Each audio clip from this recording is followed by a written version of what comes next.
This is Chris Butler, Bureau Chief for Tennessee Watchdog, and this is the Tennessee Watchdog Week in Review for Monday, July 25th, 2016. Two men in the Nashville area defrauded the state of more than $62,000 in grant funds while saying they used this money to provide addiction recovery services to deceased and incarcerated individuals, according to a new report from the State Comptroller's Office.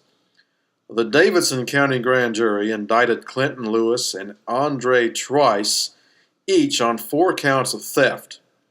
Lewis and Trice stole the money while doing business as Mount Hopewell Community Development Corporation, which received funding through the Tennessee Addiction Recovery Program, the report said. South of Nashville, the Williamson County Commissioners could decide to sell the Williamson Medical Center, which is a county-owned hospital, to a private party and save the county a lot of money, says County Commissioner Kathy Danner. But that doesn't appear likely. Danner told Tennessee Watchdog that a private hospital owner could contribute property tax revenue if they had it.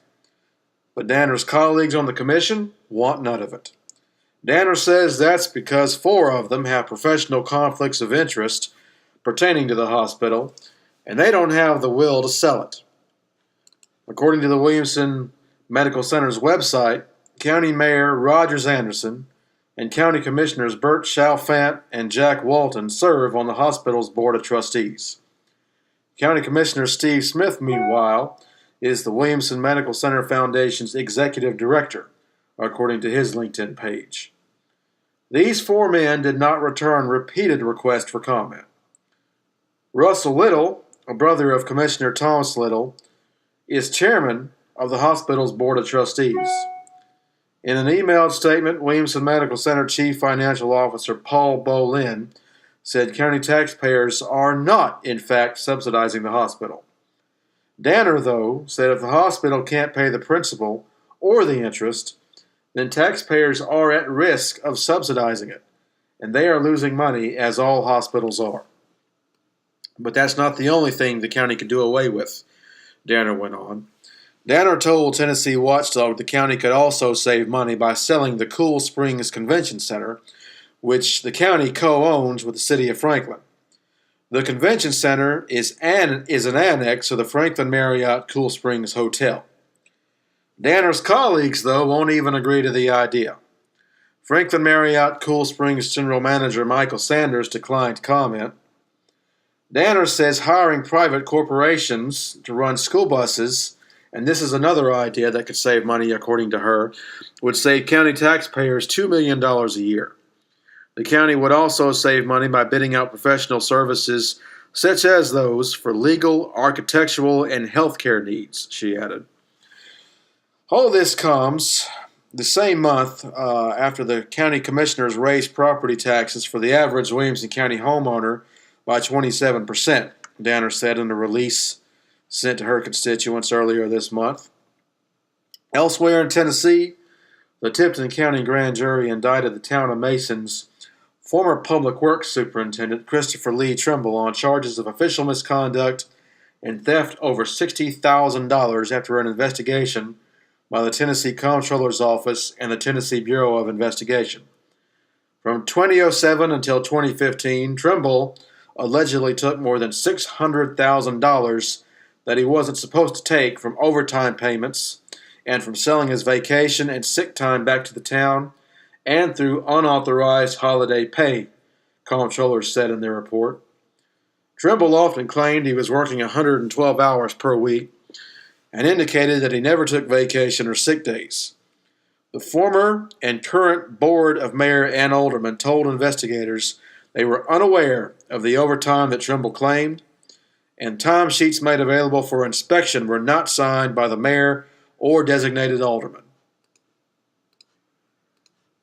Trimble admitted to investigators that he did not work all of the hours claimed on his timesheets, comptrollers said in a news release. It was revealed at the state capitol last week that taxpayer waste in Tennessee for this past year amounted to $480 million, according to an analysis by the Beacon Center of Tennessee, a Nashville-based free market think tank. Members of the Beacon Center released their 2016 Tennessee Pork Report last week. The amount of $480 million marks a significant drop from this time last year, said Lindsay Boyd, Beacon Policy Director. But pork barrel spending in Tennessee is still a problem, said Beacon President Justin Owen, adding, quote, "It does seem that at the state level it's reducing. There are some measures the legislature has put into place to stop funding nonprofits and museums and other things as much as they have in the past. Unfortunately, it's growing at the local level, I think," Owen said, unquote. Among some of the examples of waste at the local level, as pointed out in the 23-page report, Metro Nashville Police spent $18.5 million to study whether to relocate its headquarters. Also, the Tennessee Performing Arts Center got a $300,000 grant for maintenance support, even though, according to the report, the majority of Tennesseans will never even have the ability to see a show there, much less see the building where so much of their money goes. Additionally, the state used $456,000 for an ad campaign designed to discourage drunk driving.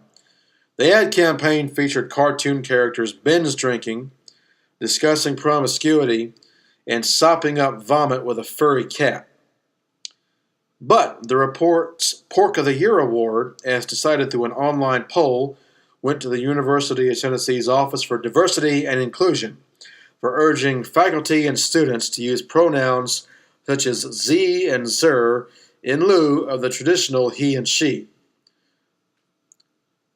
Now, 200 miles away in Knox County, sheriff's officers invaded a property where a married couple kept horses, and they arrested and abused the wife when she asked to see a search warrant, according to a federal lawsuit.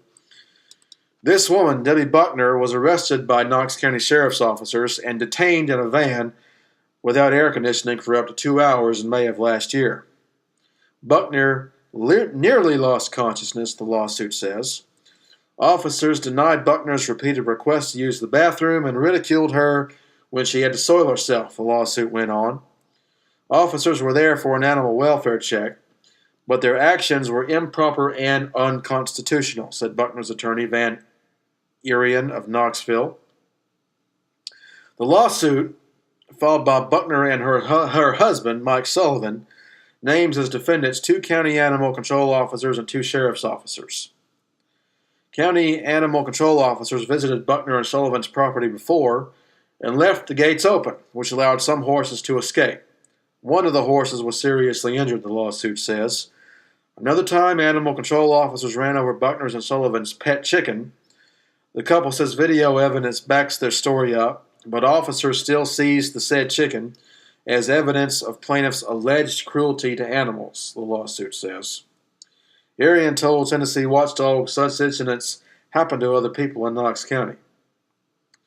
Arian believes officers arrested Buckner because they didn't have a search warrant, and her questions about it made them angry. Martha Dooley, spokeswoman for the Knox County Sheriff's Office, declined comment. For more Tennessee Watchdog stories, please visit TennesseeWatchdog.org, or for regular updates, like Tennessee Watchdog on Facebook at facebook.com/Tennessee Watchdog.